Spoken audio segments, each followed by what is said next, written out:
मेरे मोहतरम बुजुर्ग दोस्तों, आपने ये बात सुनी होगी कि हुकूमत ने जो वक्फ तरमीमी एक्ट 2024 लाया है, ये कितना खतरनाक एक्ट है। यह एक्ट जो पार्लियामेंट से भी पास हो गया, राज्यसभा से भी पास हो गया, सदर जमहूरिया ने भी मुहर लगा दी है। अब यह एक्ट बन चुका है। ये इतना खतरनाक है कि अगर ये एक्ट हुकूमत वापस नहीं लेती है और हम लोगों ने उसको वापस लेने के लिए जोर और दबाव नहीं डाला, तो याद रखिए न हमारी मसाजिद बाकी रहेंगी, न हमारी खानकाहें बाकी रहेंगी, न हमारे कब्रिस्तान बाकी रहेंगे, न हमारे मदारिस बाकी रहेंगे।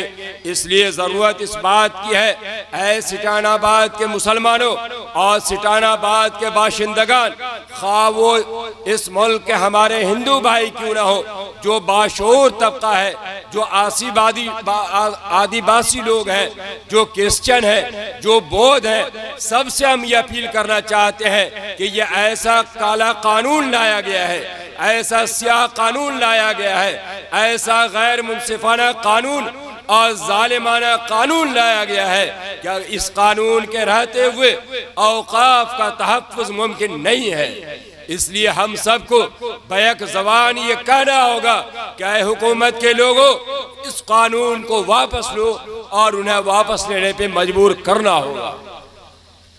मेरे मोहतरम दोस्तों, इस एक्ट में क्या बात कही गई है, आपको उलमाए किराम ने वो बात बताई होगी। मैं भी आपसे कहना चाहता हूँ क्या आप तमाम हजरात जो पढ़े लिखे हैं वो अच्छी तरह इस बात को जानते हैं, इस कानून को जानते हैं कि अगर किसी की निजी और जाती जमीन पे कोई इंसान नाजायज कब्जा कर लेता है तो उसे 7 साल कैद बा मशक्कत की सजा सुनाई जाएगी और सजा दी जाएगी। कितने साल? 7 साल, वो भी कैद बा मशक्कत। लेकिन इस एक्ट में ये बात कही गई है कि अगर कोई आदमी औकाफ की जमीन पर नाजायज कब्जा कर ले तो सिर्फ उसे 2 साल की सजा दी जाएगी, वो भी कैद बा मशक्कत नहीं है। इससे अंदाजा लगाइए कि हुकूमत के लोग जो ये बात कहते हैं, हुकूमत जो ये बात कहती है कि ये एक्ट हम इसलिए ला रहे हैं ताकि औकाफ का तहफ़्फ़ुज़ हो, अगर वो औकाफ का तहफ़्फ़ुज़ चाहती है तो उसे तो ये कहना चाहिए कि निजी ज़मीन पर अगर कोई नाजायज़ कब्जा करता है तो 7 साल की सज़ा दी जाएगी, और अगर औकाफ की ज़मीन पर कोई कब्जा करता है तो उसे 10 साल की सज़ा दी जाएगी। जब ये बात समझ में आती कि वाकई हुकूमत संजीदा है इस बात में कि वो औकाफ का तहफ़्फ़ुज़ चाहती है, इसलिए हमें ये सोचना होगा कि हुकूमत के लोग ये तमाम लोगों को फरेब में मुब्तला करना चाहते हैं, धोखा देना चाहते हैं तहफ़्फ़ुज़ के नाम पर। ये दर हकीकत औकाफ का तहफ़्फ़ुज़ नहीं चाहते, बल्कि औकाफ में घोटाले की राह को हमवार करना चाहते हैं। ये इस कानून के जरिए, काला कानून के जरिए, सियाह कानून के जरिए औकाफ की जमीनों को ये हड़पना चाहते हैं और औकाफ की जमीनों को बर्बाद करना चाहते हैं। इसलिए हम तमाम लोगों से कहना चाहते हैं कि आपके सहरसा जिला के मुसलमानों ने, आदिवासियों ने, गैर मुस्लिम भाइयों ने और इस जिला के बाशऊर तबका ने, संजीदा तबके ने जो कल पटेल मैदान में पुरजोश एहतजाजी मुजाहरे का एहतमाम किया है, आप तमाम हजरात से बड़े ही दर्द के साथ हम कहना चाहते हैं कि आप तमाम हजरात उस एहतजाज में जरूर शरीक हो।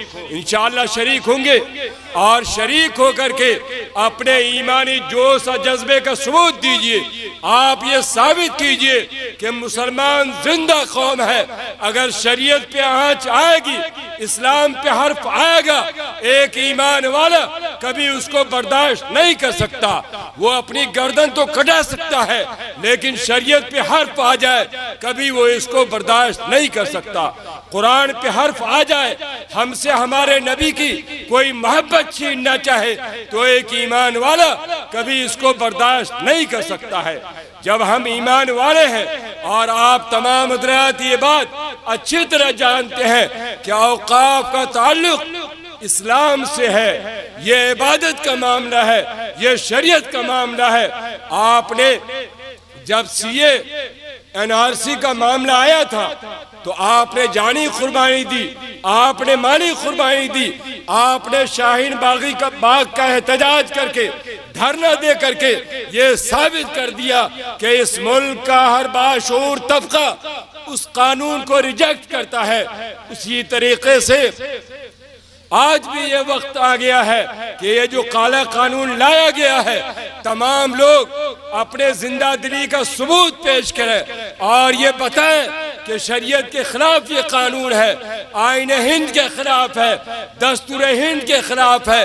याद रखिए, जिस तरीके से हिंदू, मुस्लिम, सिख, ईसाई हर एक ने इस मुल्क की आज़ादी के लिए कुर्बानियां दी हैं, आज जब दस्तूर की हिफाजत का मसला है, आईन की हिफाजत का मसला है, तो हम और आप आईन की हिफाजत के लिए भी कुर्बानी देने को तैयार है ना? इंशाअल्लाह, इंशाअल्लाह कल पटेल मैदान को बिल्कुल खचाखच भर करके हुकूमत को हम ये पैगाम देना चाहते हैं कि हुकूमत वालों, कान खोल करके सुन लो कि ये काला कानून इस मुल्क का कोई भी शहरी मानने को तैयार नहीं है। तुम्हें ये कानून वापस लेना होगा।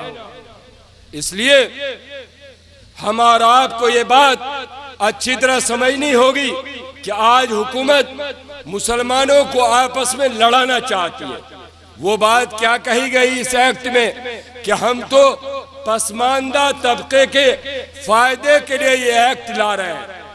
जब ये देखा हुकूमत ने कि मुसलमान रुकने वाले और थमने वाले नहीं है, तो अब मुसलमानों में लड़ाने की कोशिश की गई कि पसमानदा और दिगर तबकात से उन्हें लड़ा दिया जाए। और वो जो मशहूर जुमला है कि लड़ाओ और हुकूमत करो, तो हुकूमत ने ये सोचा छोड़ दिया कि ये पसमानदा तबके के फायदे के लिए है। ऐ लोगों, जो भी आदमी कोई चीज वक्फ करता है उसमें हर एक का हक होता है। आपने मस्जिद के लिए जमीन वक्फ की, मस्जिद जब बन गई तो वहाँ सिर्फ मालदार लोग नमाज नहीं पढ़ते, वहाँ गरीब भी नमाज पढ़ता है। वहाँ जो पसमानदा तबके के मुसलमान हैं वो भी जाकर के नमाज पढ़ते हैं। ये तो इस्लाम का तुर्रा इम्तियाज है कि उसने गुर्बत के शनाख्त को खत्म किया, मालदारी की शनाख्त को खत्म किया, और ये कहा कि एक ही सब में खड़े हो गए महमूद अयाज, न कोई बंदा रहा न कोई बंदा नवाज। ये तो इस्लाम का उसूल और दस्तूर है। इस्लाम ने जात और बिरादरी की बिना पर, पसमानदा तबके की बिना पर तफरीक नहीं पैदा की है। इस्लाम तो कहता है कोई आका है, कोई गुलाम है, वो भी एक सब में मौजूद, गरीब और मालदार वो भी एक सब में मौजूद। इस्लाम में तो पसमानदगी का कोई तस्वुर ही नहीं है। फिर ये हुकूमत पसमानदा कहकर मुसलमानों को बांटना चाहती है ताकि मुसलमान लोग या इस मुल्क के साजिंदा बाशूर तबका जो इस एक्ट के खिलाफ आवाज बुलंद कर रहे हैं, इनकी आवाज कमजोर हो जाए। और दूसरी बात, हुकूमत क्या कर रही है कि हम खवातीन के फायदे के लिए, मुस्लिम खवातीन को फायदा पहुंचाने के लिए एक्ट लाए हैं। ऐ लोगों, जरा गौर तो करो, जरा सोचो तो सही कि गुजरात में जो फसाद हुआ था, वहां एहसान जाफरी को उसके घर में आग लगाकर जला दिया गया। एहसान जाफरी की बीवी जकिया जाफरी दर दर की ठोकर खा रही है, आज तक उसे इंसाफ नहीं मिला। अगर ये हुकूमत मुस्लिम खवातीन को इंसाफ देना चाहती है, उसको फायदा पहुंचाना चाहती है, तो सबसे पहले हुकूमत से हम ये कहना चाहते हैं कि एहसान जाफरी की बीवी को वो इंसाफ दे ताकि उसे वो इंसाफ मिल सके। अगर ये मुस्लिम खवातीन को इंसाफ की बात करना चाहते हैं और ये कहते हैं कि इस वक्त के जरिए से, इस एक्ट के जरिए से मुस्लिम खवातीन को हम फायदा पहुंचाना चाहते हैं, तो हम ये कहना चाहते हैं कि हाफिज जुनैद जिसका मर्डर कर दिया गया, जिसे शहीद कर दिया गया, उसकी माँ इंसाफ के लिए दर दर की ठोकरें खा रही है। पहले हाफिज जुनैद की माँ को यह हुकूमत इंसाफ दिला दे, फिर जाकर के वो मुस्लिम खवातीन के इंसाफ की बात करे और वो ये कहे कि ये एक्ट हम इसलिए लाए हैं ताकि मुस्लिम खवातीन को हम फायदा पहुंचा सकें। ऐसी एक मिसाल नहीं, सैकड़ों और हजारों मिसाल है। हम इस हुकूमत से कहना चाहते हैं कि तबरेज अंसारी जो रांची का रहने वाला था, उसका मर्डर कर दिया गया, उसे शहीद कर दिया गया। पहले उसकी बीवी और बाल बच्चे को ये हुकूमत इंसाफ तो दिलाए, फिर जाकर के मुस्लिम खवातीन के इंसाफ की बात करे। याद रखिए, ये हुकूमत कभी पसमानदा तबके की बात करके, कभी मुस्लिम खवातीन की बात करके, मुसलमानों के दिलों में जो जोश और जज्बा है, इस एक्ट के खिलाफ जो नाराजगी है, उस नाराजगी को वो कम करना चाहती है। लेकिन मुसलमान और दूसरे तबके के लोग, ये सारे लोग ये समझ गए हैं कि ये हुकूमत का सिर्फ प्रोपेगेंडा है, ये हुकूमत का धोखा है। कभी हम लोग उसके धोखे में आने वाले नहीं है। इसलिए मजबूत अंदाज में हम ये आवाज लगाएंगे कि ऐ हुकूमत के लोगों, ऐ हुकूमत के लोगों, इस काले कानून को वापस लो, वापस लो। वक्फ तरमीमी एक्ट नहीं चलेगा, नहीं चलेगा, नहीं चलेगा, नहीं चलेगा। तो ये काम हम और आपको करना है, इसलिए कि मुसलमान जिंदा कौम है और हालात जिंदा कौम ही के साथ आते हैं। आज जो इस मुल्क में मुसलमानों के साथ हालात आए हुए हैं, याद रखिए, उसे उसकी वजह से हमें पस्त हिम्मत नहीं होना है, एहसास कमतरी का शिकार नहीं होना है। हमारे सामने कुरान करीम जैसी जिंदा और जावेद किताब है, हमारे सामने आका नामदार ताजदार मदीना अहमद मुस्तफ़ा मोहम्मद मुस्तफ़ा सल्लल्लाहु अलैहि वसल्लम की जिंदा और जावेद सीरत है, सहाबा की जिंदगी है। सहाबा ने ईमान की खातिर, इस्लाम की खातिर कितनी बड़ी बड़ी कुर्बानियां दी है। इसलिए हमें भी शरीयत के हिफाजत के लिए कुर्बानी देने की नौबत आए तो एक ईमान वाला कभी उससे पीछे नहीं हट सकता है।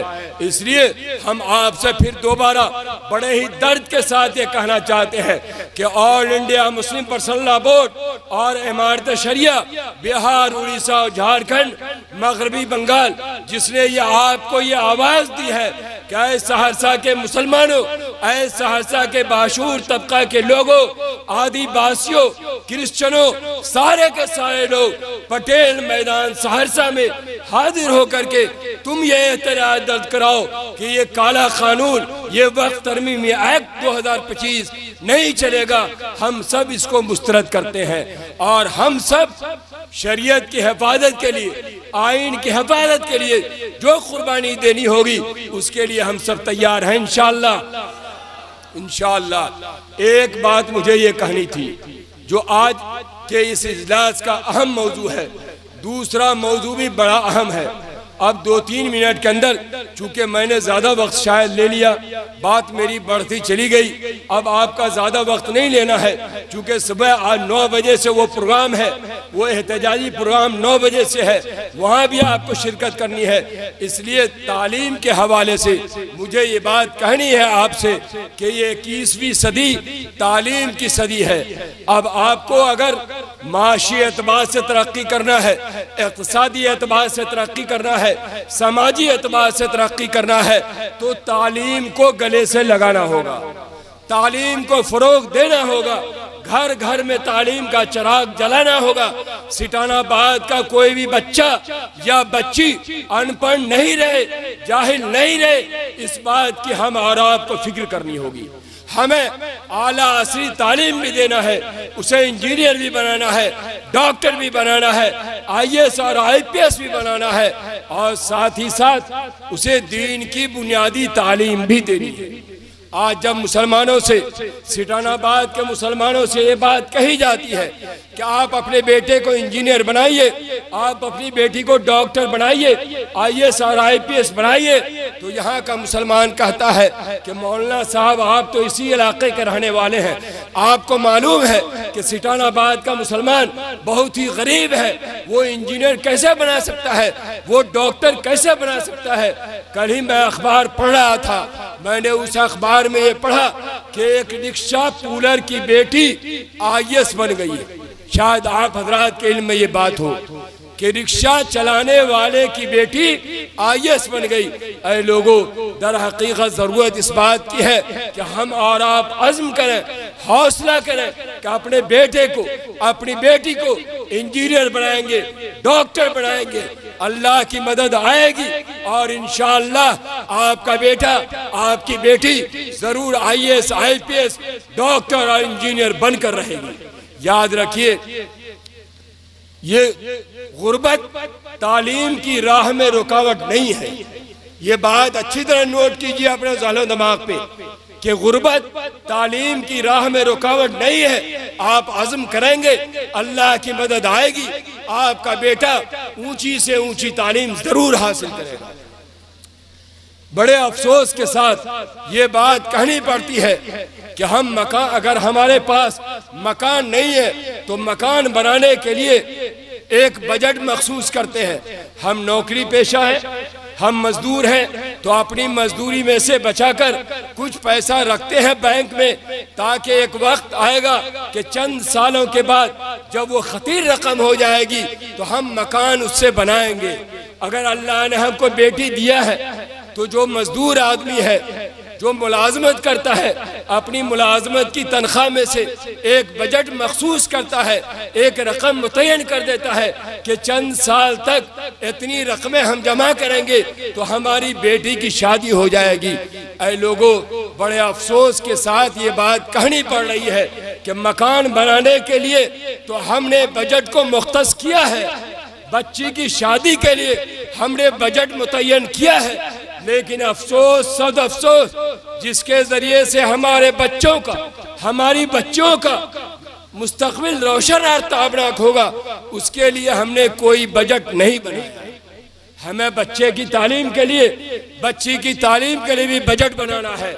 आज ये तय करना है, अगर हम मजदूरी करते हैं तो डेली जो आमदनी होती है उसमें से कुछ रुपया निकाल कर बैंक में जमा करेंगे, ताकि उसके जरिए से अपने बच्चों को तालीम देंगे। अगर हम 4 रोटी खाते हैं तो 4 रोटी नहीं खाएंगे, 2 रोटी खाएंगे और 2 रोटी के पैसे बचाकर अपने बच्चों की तालीम पर उसको खर्च करेंगे इंशाअल्लाह। ये अहद करते हैं कि अपने बच्चों को भी पढ़ाएंगे और अपनी बच्चियों को भी ज़ेवर इल्म से आरास्ता और परास्ता करेंगे।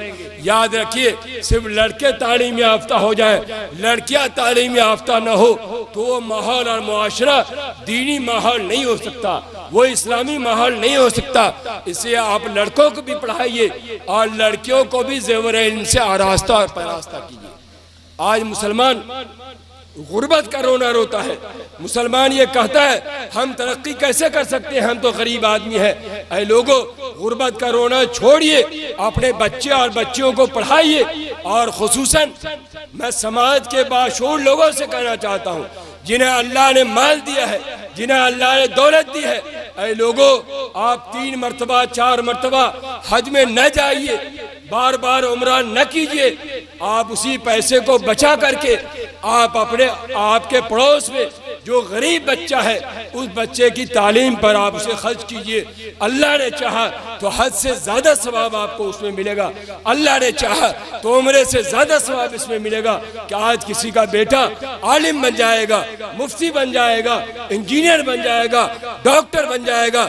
इसलिए हम और आपको अपनी तालीम, अपने बच्चों की तालीम की फिक्र करनी है, अपने बच्चों को ज़ेवर इल्म से आरास्ता और परास्ता करना है। ऐ लोगों, आपने अच्छी तरह सुना होगा कि डॉक्टर APJ अब्दुल कलाम जो बाबाए मिसाइल बने, वो किसी मालदार घराने के आदमी नहीं थे, उसके वालिदैन मालदार आदमी नहीं थे, वो इतने गरीब थे कि अखबार बेच बेच कर उन्होंने तालीम को जारी रखा।